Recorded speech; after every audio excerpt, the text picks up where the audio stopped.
Welcome, everyone. I'm excited to have you here on the Pittsburgh Real Estate Show. I am here with Rusty Rocus with AJM Mortgage. Rusty is a fantastic mortgage broker. I'm so excited to have Rusty on my team. And just to give you a quick synopsis, and Rusty, you can correct me if I don't do you justice on this, but why do you choose a mortgage broker versus a big bank or even a small bank sometimes? And, you know, if you were on my interview last week, with RJ at Goosehead, the answer is the same.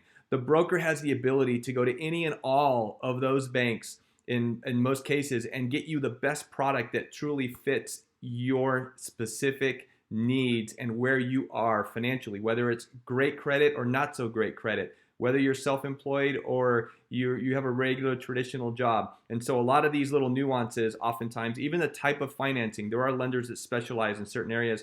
That's why you want to go to someone like Rusty. So Rusty, we don't have much time today. We want to do this quick and I want to get things going quickly. So one of the things I'm going to do, just ask you a quick question, specifically what's going on in the market right now. What are the biggest challenges that are facing home buyers in this new normal of a crazy market that we're in right now? Well, Alex, you nailed why people should use a broker in the market. Awesome. We have more options.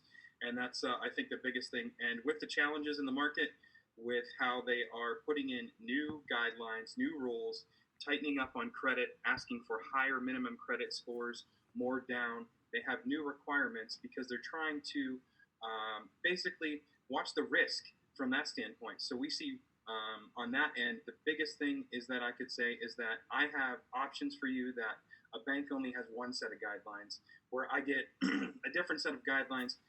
And I can steer you and let you know, hey, here's going to be the easiest for the FHA loan, for the VA loan, for a USDA loan, or who's going to have the best pricing for conventional rather than just having one rate sheet.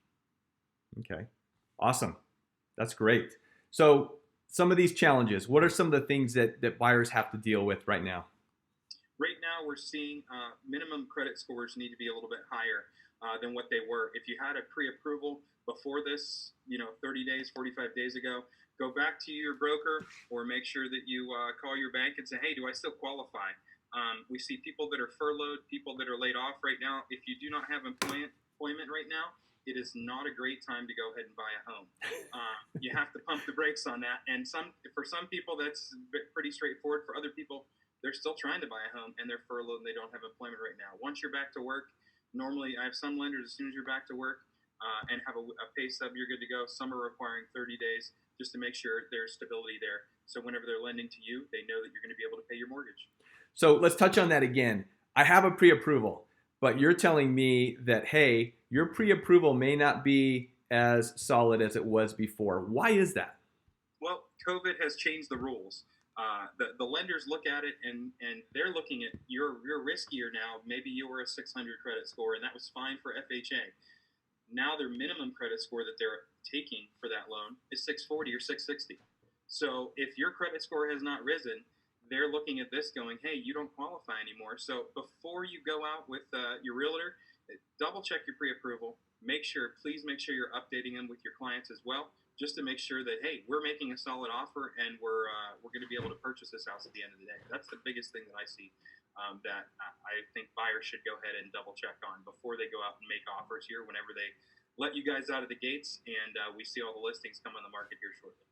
Okay, two more quick questions for you and we're going to wrap it up. And while you're answering this next question, I'm going to share my screen for the viewers so they can get your contact information. But I'm going to do something really bad. My mom is going to be horrendously mortified when I say that I'm going to use the F word with you, Rusty. I want to talk about forbearance. Tell us what that word has been. It's been promoted as a good thing. It's a horrible thing. Can you tell us more about that quickly so I can get to interest rates before we go? Yep. So the biggest thing with forbearance, if you absolutely need it, if you cannot make your payment, that would be ideal for you. It's going to give you a break. Depending on after you contact your loan servicer, it'll allow you to skip some payments, get back on your feet if you don't have anything. But the biggest thing at the end of that is that maybe all your mortgage payments for those 3 months will be due on the 4th month. So you have to have 4 complete months of payments. The other thing, too, they're not making you prove a hardship. So what they're saying is anybody can take it, which I think is a true, a detriment to possibly the way they put this CARES Act into place. So what I would say is if you don't absolutely need to take it, don't, because it could ruin your credit for refinancing in the future or purchasing in the future if you absolutely don't need to. Okay.